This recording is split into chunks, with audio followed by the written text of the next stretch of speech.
It's wonderful to be here. And this is the second of 3 sits that I'm leading about being aware and mindfulness about the shofar.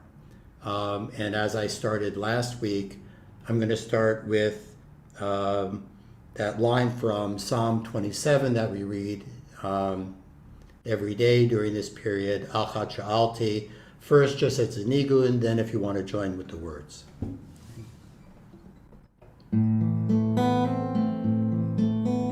Die, die, da, die, die, die, die, die, da, da, die, da, die, die, die, da, da, die, die, die, die, die, da, die, die, die, die, die, da, da, die, die, die, die, da, da, die, die, die, die, die, da, die, da, da, die. Die, die, die, die, die, die. Die, die, die, die, die, da, die, die, die, da, die. Die, die, die, da, da, die, die, die. Die, die, die, die, die, da, die, die, die, da, die. Die, die, die, da, da, die, die, die. If you want to add the words, it's okay. Achat Sha'alti me'ad Adonai otav akish. Achat Sha'alti me'ad Adonai otav akish. Shivti b'veit Adonai kol yemei chayai. Lasot b'noam, b'noam Adonai, uvaker b'chalo. Lasot b'noam, b'noam Adonai, uvaker b'chalo.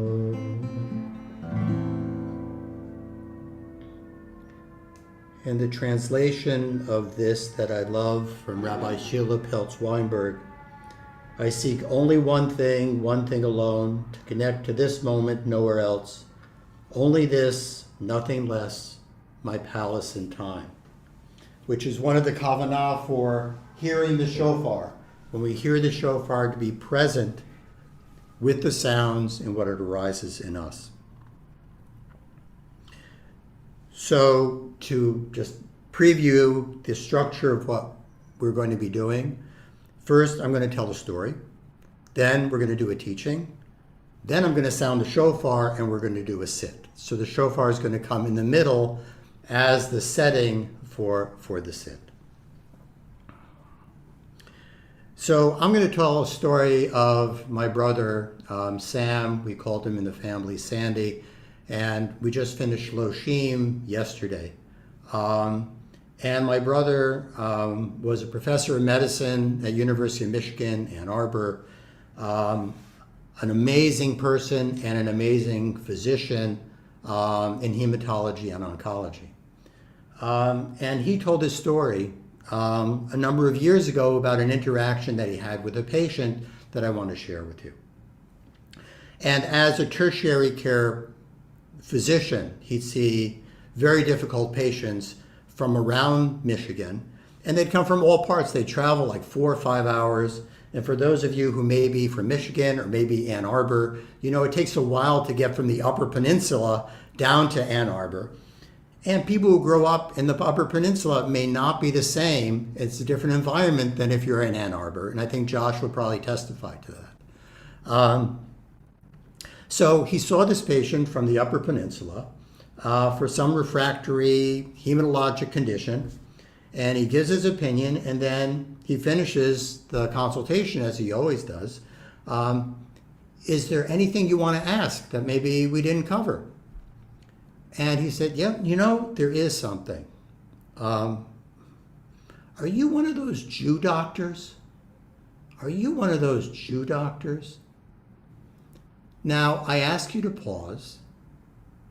Be aware of thoughts that are arising, sensations, criticisms, anger, outrage, whatever is arising, just be aware of that. And this is what my brother did. This is what my brother said. First he said, yeah, I happen to be Jewish. What's the reason, you ask? I've heard those are the best doctors. I've heard those are the best doctors. Now, how is that similar to your initial reaction when you heard what his real reason was? Where did judgment arise? And you may say he shouldn't have said it that way, but his intentions really seem to be quite good. So hold that. I wanted to do something that actually can raise some emotional reaction to you in the moment, for you in the moment. So let's go to a teaching. And actually, Mark Margolius is using this teaching, I think, on Wednesday for the Shofar Project. There's a teaching that the Blessed One, Yud-He Vav-He, is on the throne of judgment on Rosh Hashanah. And then when the people of Israel sound their shofars and blow them immediately, what does the Blessed One do? He goes from the throne of judgment and he goes to the throne of compassion. He switches from judgment to compassion. So what I want to suggest is that maybe we can see the shofar as that tool, that instrument that can maybe waken us up to what's ever going on in us to change what our reactions are. And myself, maybe others of you, we often have sudden reactions of judgment and anger and fear, not so much sudden reactions of compassion and loving kindness, and gratitude, like, oh my God, I wish I wasn't so grateful immediately. But it's usually those kind of negative reactions that we have. And you may recall Marcelo Bronstein taught a couple of weeks ago, Viktor Frankl's teaching, that between stimulus and response, there's space. And I want to suggest that we use the shofar as that space to switch our thinking from what Daniel Kahneman, the behavioral economist, said, system one, that immediate reactions that we have based on biases and preconceptions, to giving space for considering what we really want to arise. So we know that the shofar can bring up a whole range of emotions and feelings and sensations. Some can be fear, some can be alertness, some can be crying and tearfulness and despair and brokenness or hope. So I'm going to sound the shofar, and then I'll give you some guidance about what to do with that sound during the sit to try to separate our reaction, our immediate reaction, to maybe give us some space. So I'm now going to sound the shofar, just the 4 notes: Tekiah, Shvarim, Truah, and Tekiah.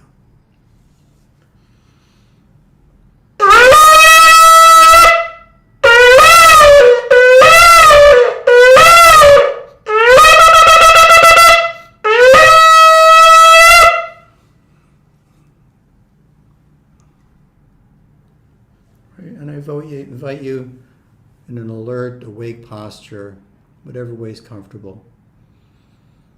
Your eyes can be opened or closed, but just take some slow breaths.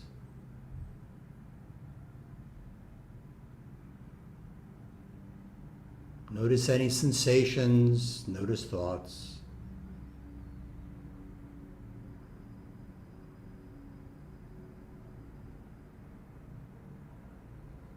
And invite you to try, you can use several things between stimulus and response.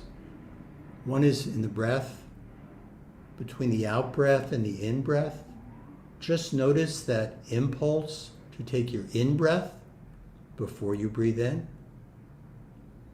You can focus on your pulse and notice the space between the contraction and the relaxation. or with sensations. If you feel like you have to move, if you feel like you have to itch, just notice that sensation before the response. So let's sit for about 12 minutes or so.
Add space, give yourself time to notice.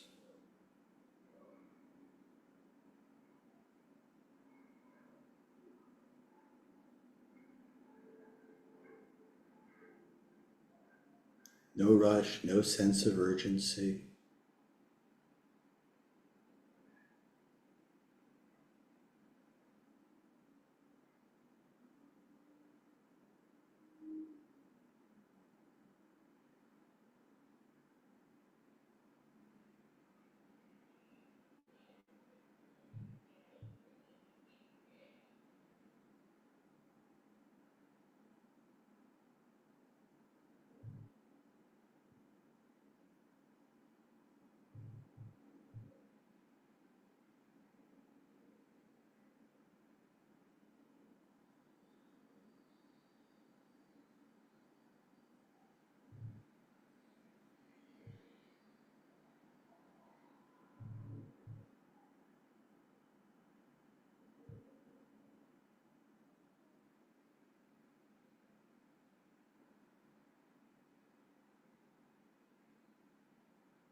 And when you find your mind wandering, which it will, return to the anchor of your breath, pulse, sensations.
And if you wish, you can return to your breath, your anchor,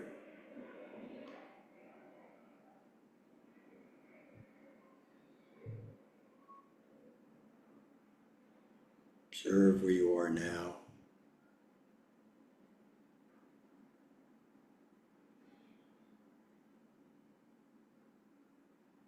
Is it the same or different than 10 minutes ago?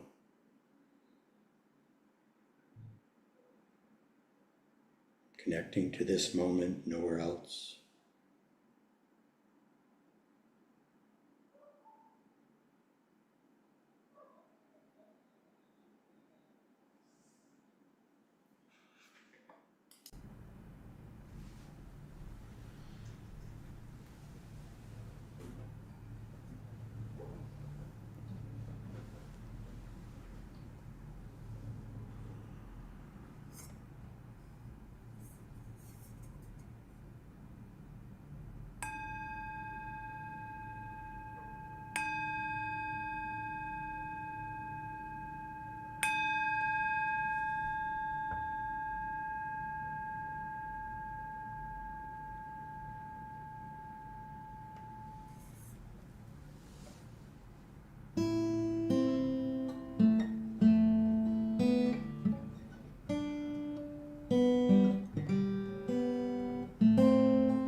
Thank you, John. Okay. Invite you to stay for a few minutes after the top of the hour for some reflection and questions and conversation. At this time, we have an opportunity for those who are reciting Kaddish to do so if you wish. We thank you, Rachel, putting the text of Kaddish up on the screen. If you'd like to in the chat, add the name of anybody you were holding in memory today as we say the Mourner's Kaddish. You are very invited and encouraged to do so. And we'll give you an opportunity to unmute and we can join together in reciting the Mourner's Kaddish. Yitkadal, Yitkadash, Shemei Rabbah, Alma Dira, Shiratei, V'yamlich Malchutei, V'chayechon, V'yomechon, V'chaye B'chol Beit Yisrael, All Beit Yisrael, Ba'agala, V'zman Ba'agala, Kariv, V'imru, Amen. Imru, Amen. Yehi Shmei Rabbah Mevarach Le'olam, V'almei Olam. Leolam, Ol Ve'olam, Barach, Yishtabach, V'yitka'ar, Yitfa'ar, V'yitkadam, V'yitkaseh, Yitramam, V'yitkadar, V'yitkadeh, Yitadar, Yitaleh, V'yitalal, Yitalal, Shmei Shmei Shekusha Shekusha, B'richu. B'richu, Le'ela min kol Le'ela min birchata kol v'shirata birchata v'shirata, ushbechata tushbechata v'nechemata v'nechemata, da'amiran ba'alma da'amiran v'imru. b'alma v'imru, Amen. Yehi shlama rabba Lama Rabba mishmaya Mishmaya v'chayim V'chayim aleinu kol Aleinu, Yisrael. Kol Yisrael v'imru, Amen. Aseh shalom Say shalom b'mrocha. v'roma, Aseh shalom v'yaseh Aseh shalom, b'shalom shalom, v'yam Yisrael. v'yal Aleinu, Kol Yisrael, Israel, v'yal Kol Be'imru, Amen. Tavel, v'imru, Amen.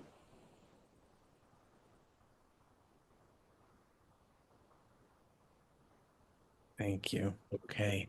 So if you need to leave us now, we wish you a Tzedchem L'Shalom, farewell, and thank you for joining us today. And if you're able to stay for a little bit longer, Please do.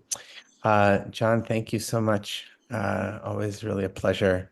I look for every year now during Elul. I feel like, I get one of these at least with you. So always a pleasure to be here with you. And that story of your brother was really touching as a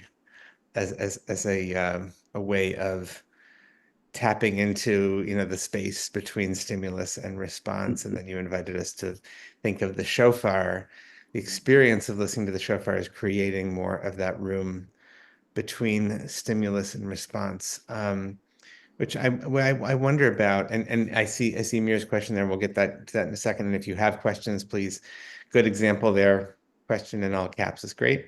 But Jon, I always like to start by saying, like, for you, asking how you take shofar blowing very seriously. How for you the experience of the shofar as that creation of space between stimulus and response, how does that work for you? So that's something I thought about in the last week or so. So this is not, or last few days. So this is not something that Fresh idea. right? Yeah. So first I was thinking about the story about, Yud Hey Vav Hey moving, like what makes him move? Him, her, what makes Yud Hey Vav Hey move from one seat to the other? And maybe it's that opportunity to realize how the divine is reacting. Mm-hmm. And even Yud Hey Vav Hey needs space because even the divine can act impulsively and has to be, as I know, you know much better than I do, has to be talked out of acting impulsively sometimes, right? By Moshe. Mm-hmm. Yeah. So can we interpret this story as that's the reason it wakes the divine up to say, like, what am I doing? Mm. Why am I being so judgmental? Mm-hmm. Mm-hmm. And so that's where the teaching came from. And so I'm starting to play around. With that. Hmm. I wonder also if there's, there was this question here. I see Ron's question. Or actually, it was Margaret. It was Margaret's question. Sorry. What if the shofar only brings a startle reflex for me, not unlike the experience when the fire alarm goes off and I burn toast? Not meaning to be irreverent, but I did think of the word alarm, Margaret, and it's interesting. Elul, and then even like in the anticipation, like we know the shofar is coming, so when it comes, I mean, you might have a moment of like it's a jarring sound, but also if we've been paying attention, like we've been working towards it, right? So it's like when you're awake and you wake up before your alarm and then the alarm goes off, right? It's like, okay, I know I need to get out of bed. Okay, now I really need to get out of bed. Maybe I wonder if there's a lesson in that. But sort of a couple of thoughts. One is, and I said this today, I said this last week, Elul is a time to practice for hearing the shofar. So in preparation for allowing things to come up, whatever comes up, because very often hearing the shofar is more performative than experiential. It comes, it goes, it's over. And Elul allows us that time to practice. And what happens in Rosh Hashanah may be different than what arises at other times. That's fine, but at least we're prepared to notice whatever arises when we hear the shofar. Mm-hmm. The other is, for those of you who were on last week, when I did the notes separately and then did one line of the notes, that your reaction to the first tekiah can be and is often different than the last tekiah. The first one is much more jarring in general because you're expecting it, but you're really not, especially if you're in person and right next to the person sounding the shofar. But a number of individuals have looked at the first one as alarm and wake up And the second one, which is the same sound as hope, Mm, as hope and teshuvah and return. mm, So they all don't have to mean that the same notes don't necessarily have the same impact every time you hear them. mm. And it's just giving yourself space to be aware of that. And that's why last week I just did them separate to give us time to realize it. The next time I do it, I think I'm going to do all 100 blasts. If we'll see what happens in my apartment building when I do that. But it's a different reaction doing them individually than doing them all at once too. And we rarely get that opportunity to just listen to one note and react to one note. Um, there is I want to go back to the first question that I said when we get to Amir's question, when you said that God goes from the throne of judgment to that of compassion, right? I wondered why two separate thrones, can they be integrated into one? Um, and I think, I mean, my response to that would be, I'm curious, John, what you would think is that, um,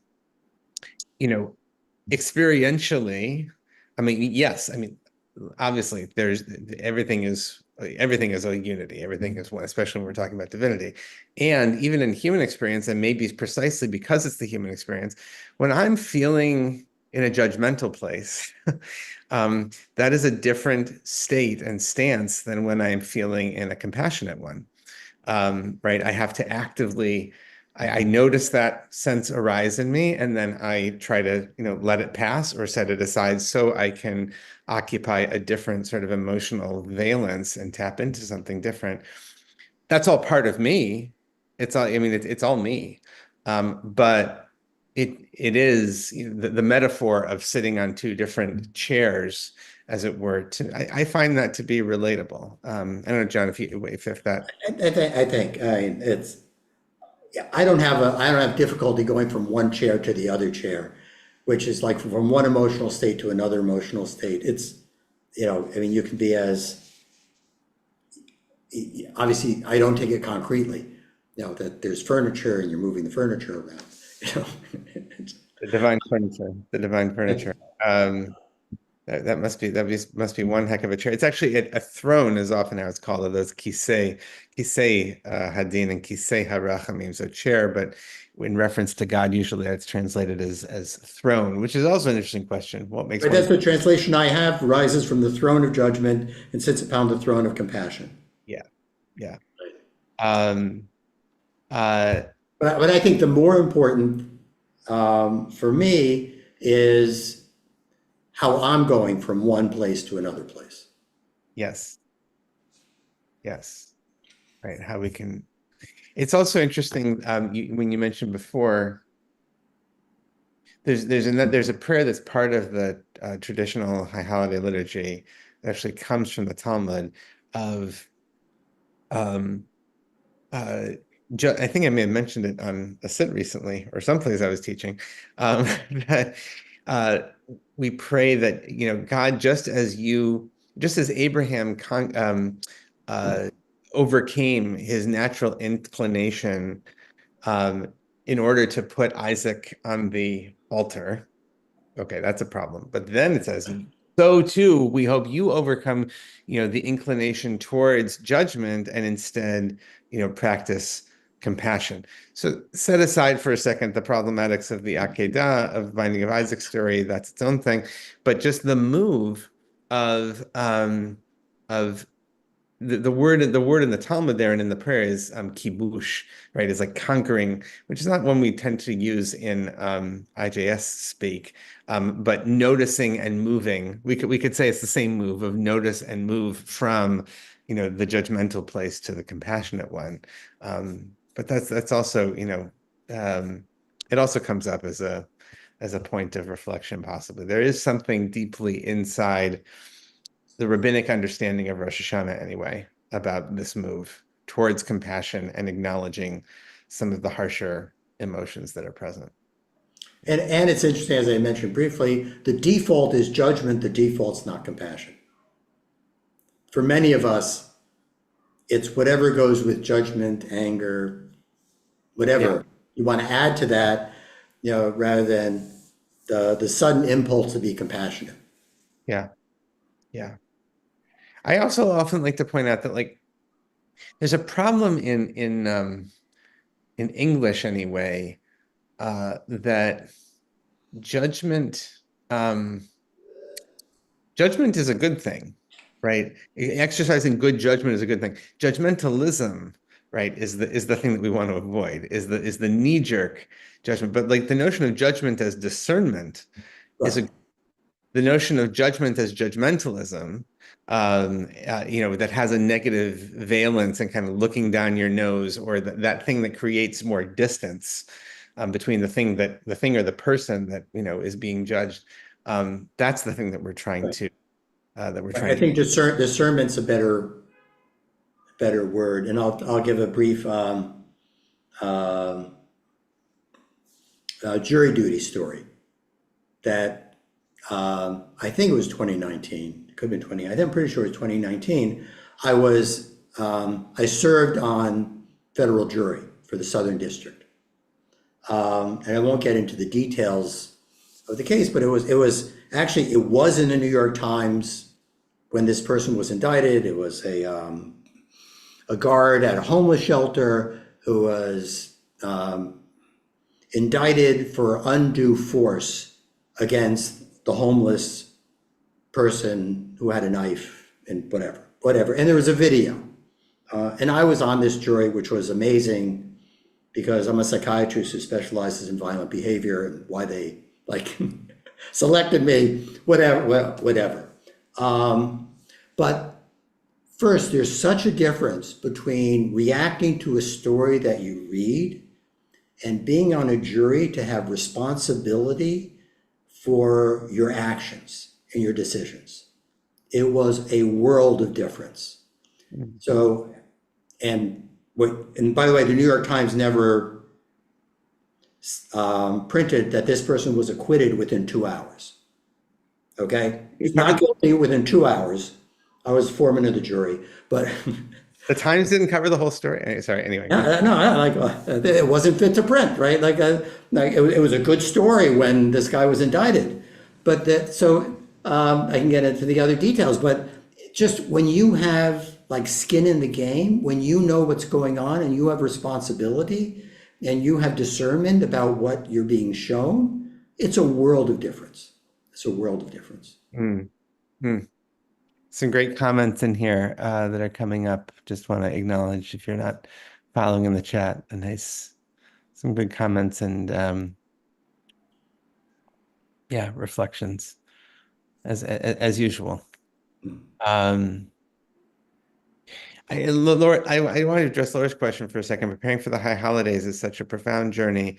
Is it possible or appropriate to prepare without anxiety or a sense of pressure? John, you take the month of Elul seriously. How do you respond to that? I thought you were asking me as a psychiatrist. That's more expensive. No, because the person who goes into Elul depends on who's going into Elul, right? And pressure, anxiety. If by anxiety you mean, am I examining things to see what I need to change, and that alone can produce, or maybe should produce, some anxiety, right? If you're looking about, what things have I done or shouldn't have done or did do, whatever, what way am I in the world that maybe I could change? I think that definitely could produce anxiety, but it's not necessarily a bad thing. Then it depends on how you as an individual react to that anxiety, being aware of certain things.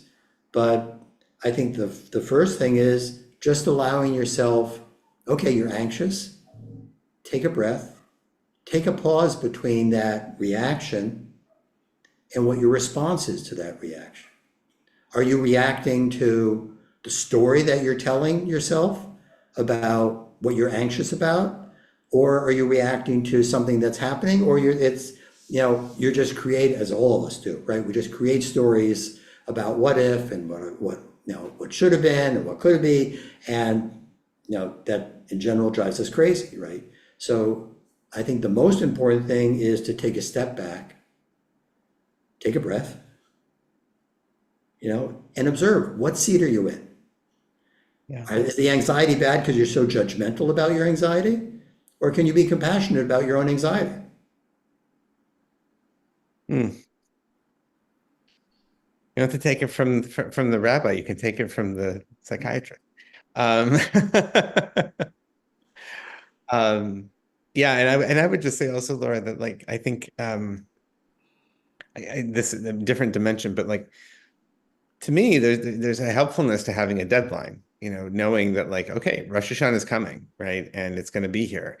Today's the 14th of Elul, so you got a little over 2 weeks, and so I talked to somebody yesterday who said, I started my cooking yesterday, over the weekend, because they knew they needed to measure out based on the amount of time that they had. They started, so it's not so different, that okay, we know there's a certain amount of time, and so if we plan, right, to the extent that we can be planful, that's great. Not to leave it to the last minute, but to know that there's also a deadline.